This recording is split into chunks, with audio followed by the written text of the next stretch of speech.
আসসালামু আলাইকুম। সবাই কেমন আছেন? গরমে অতিষ্ঠ, তাই না?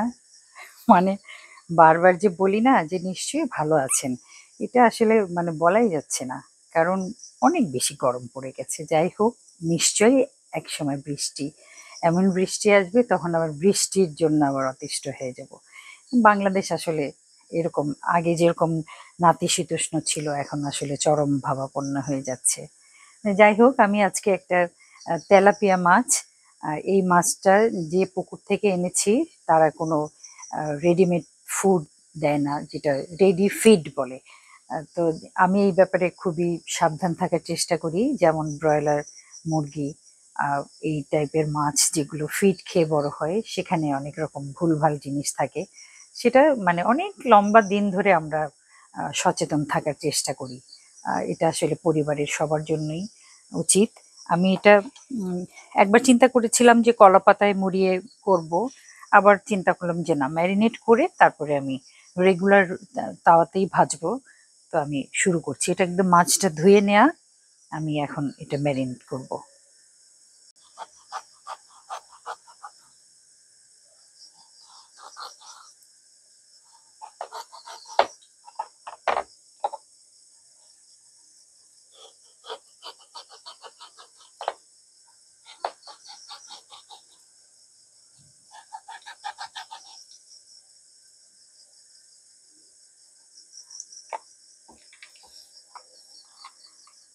আমি প্রথমে একটু নুন দিয়ে নিচ্ছি, কারণ পরে দেখা যাবে ভুলে গেছি।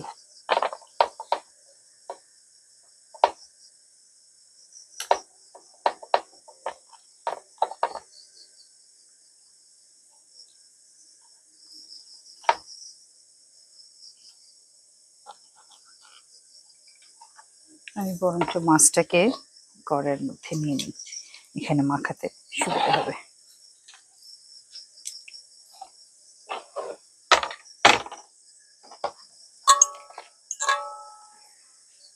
এটা একদম পাটায় বেটে নেওয়া শুকনো মরিচ বাটা।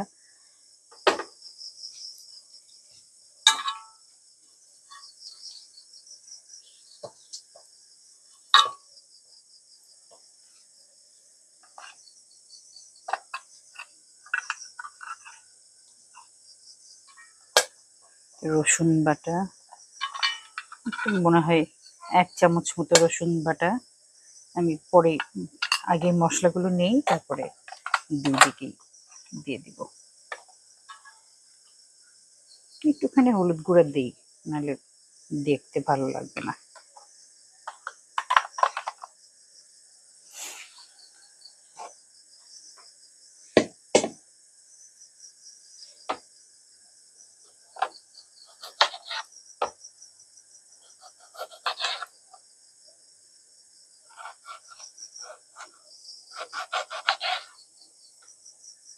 কি ব্যাপার, বীজ আসলো থেকে লেবুতে?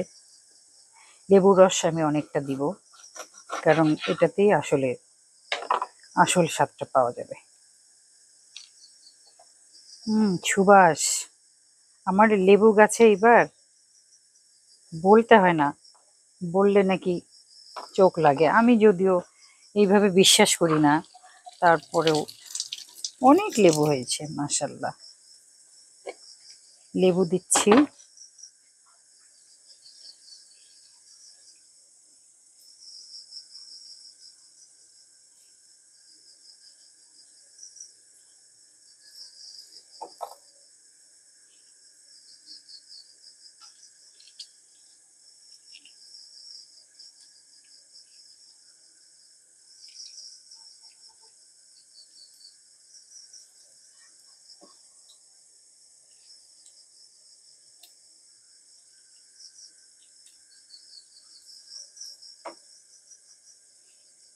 সর্ষের তেল।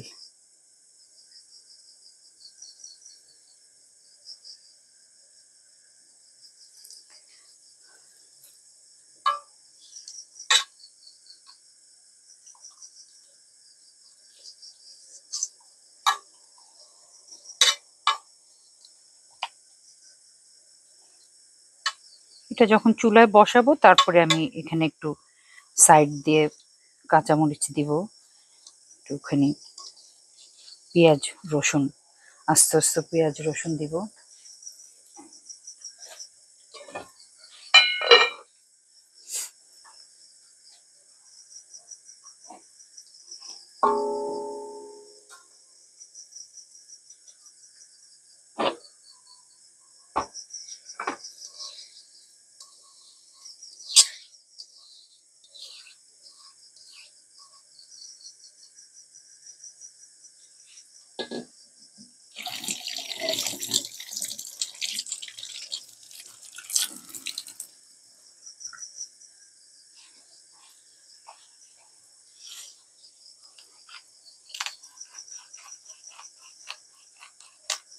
গোলমরিচ পরে দিলেও হবে,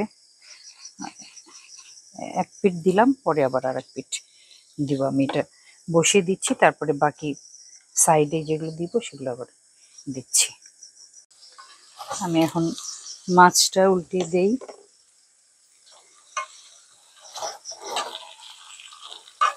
একটু কাবাব কাবাব হবে।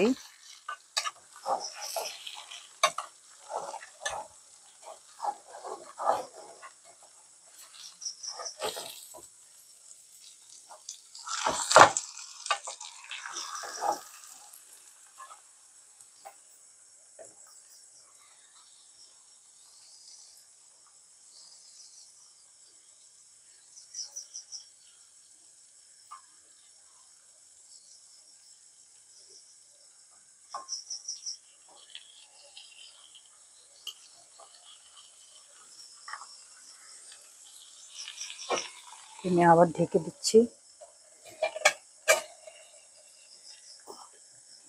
জালটা একটু কমানো থাকবে, একটু না একদম কমিয়ে দিলাম। এখন আমি এটাতে আবার একটুখানি সবজি বসাবো।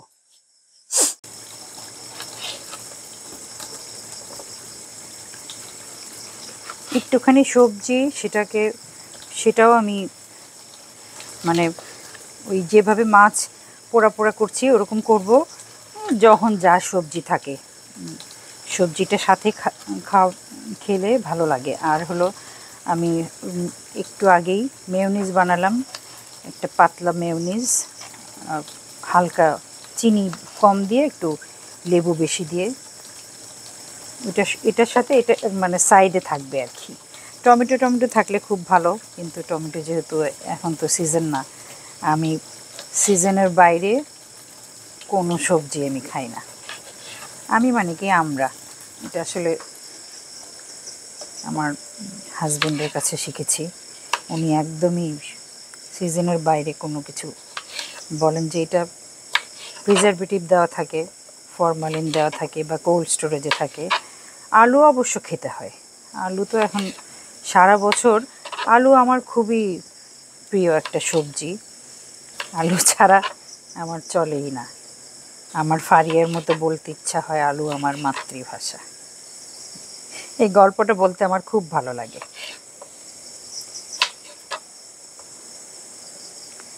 আমি না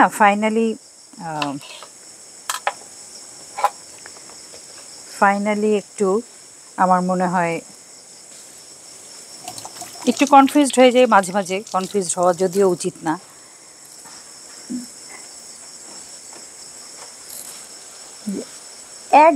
একজন মাত্র মানুষ হঠাৎ করে বললেন যে রান্নার চেয়ে কথা বেশি।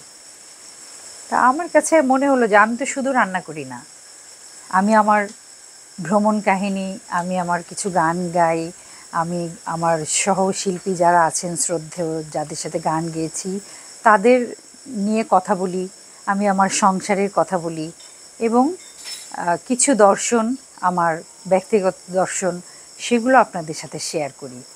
এখানে আসলে রান্নাটা উদ্দেশ্য না, রান্নাটা বিধেয়।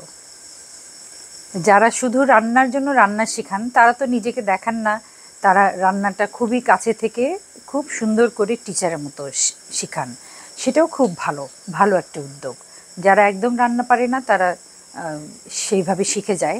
কিন্তু আমি আপনাদের সাথে আমার বলা যায় একদম বইয়ের খোলা পাতার মতো নিজের জীবনকে উন্মুক্ত করি, এখানে আসলে কথা তো বলতেই হয়, কথা বলা ছাড়া কিভাবে জীবন উন্মুক্ত করব, তাই না? আর সবচেয়ে বড় কথা হলো যে আমি আপনাদের খুবই ভালোবাসি। যাই হোক, আমি এটাও চড়িয়ে দিচ্ছি। আমি এখানে একটুখানি তেল দিব, সাদা তেল।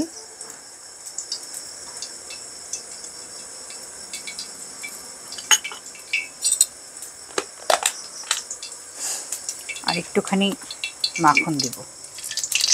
মাখনের উপর আমার খুব পক্ষপাত। তেলের চেয়ে মাখন, ঘি অনেক ভালো, জানেন তো নিশ্চয়ই।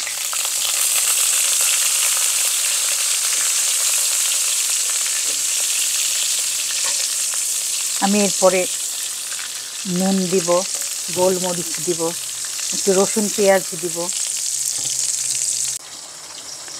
আমি এখানে আবার একটুখানি গোলমরিচ দিচ্ছি, আর একটুখানি মাখন দিচ্ছি।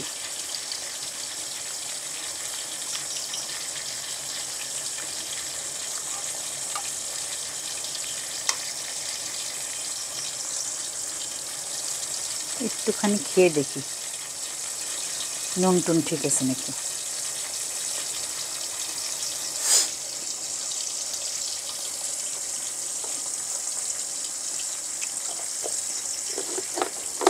পারফেক্ট।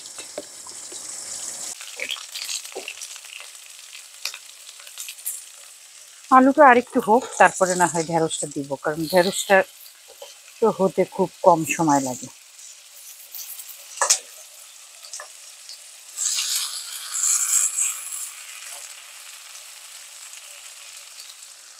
আমি এখানে শুধু আহ, নুন নুন দিয়েছি আর গোলমরিচের গুঁড়া।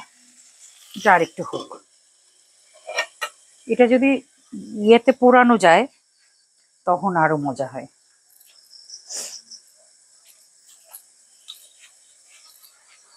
আমি এখানেও একটু পেঁয়াজ দিব।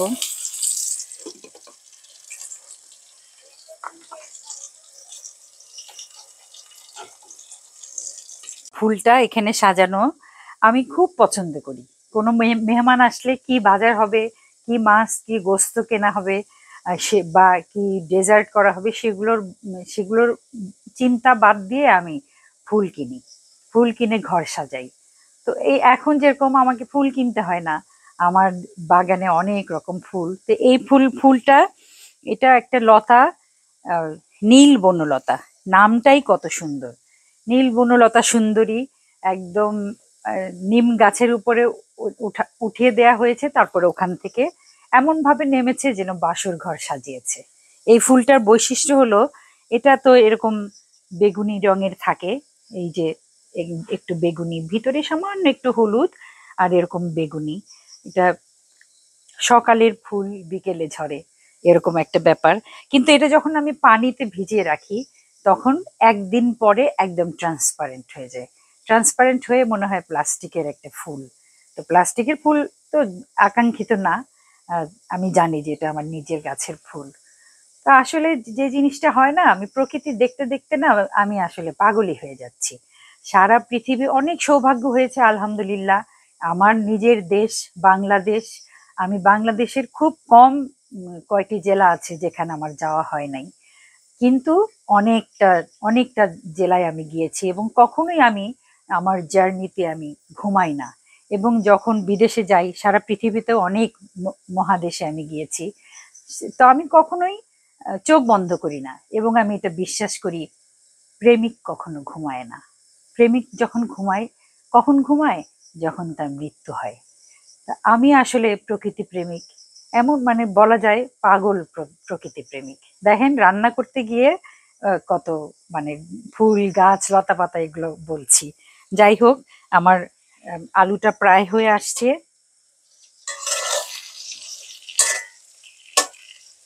এখন আমি ঢেঁড়স দিব।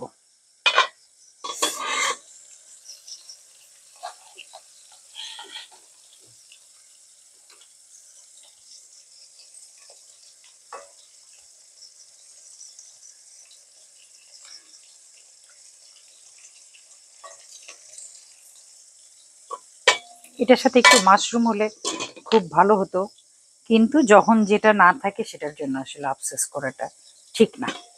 এটা হতে থাকুক, তারপর আমি একবারে কি এটা হতে থাকুক, তারপর আমি একবারে প্লেট সাজিয়ে আপনাদের সামনে উপস্থাপন করব।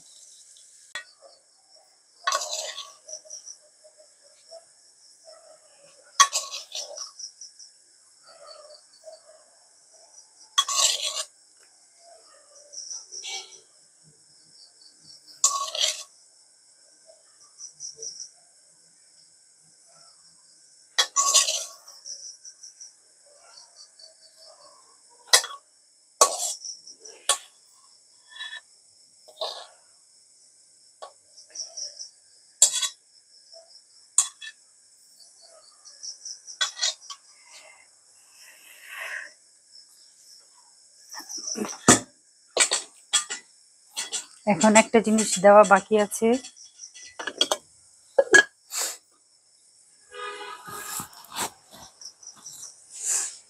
গাছের লেটুস পাতা, গাছের ঢেঁড়স, আর হলো গাছের কলা পাতা। খুবই গর্বিত বোধ করছি। এবং ফাইনালি আমি একটা মেয়োনিজ দিব, এটা আমি নিজে বানিয়েছি। মেয়োনিজ বানানো খুব সোজা।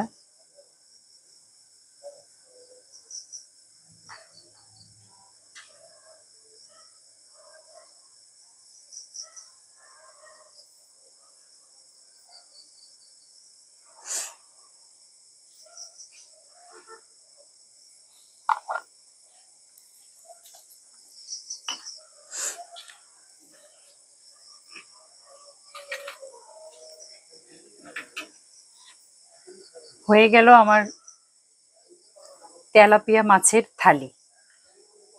এটাতে আসলে একদমই ভাত রুটি কোনো কিছু না হলেও চলবে, এটাই ডিনার হয়ে যাবে। একজনের না, দুইজনের ডিনার হবে। আমি আর তৌহিদ খাবো ইনশাল্লাহ। এবং আশেপাশে মিন্টু মামা ঘুরছে, মিন্টু মামাকে যদি দেয়া যায় দেবো একটু। তবে কাছে আসো, কাছে থেকে দেখাও।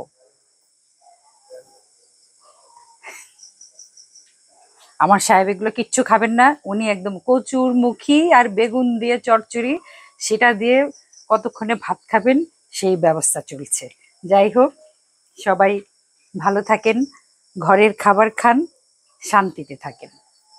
আসসালামু আলাইকুম।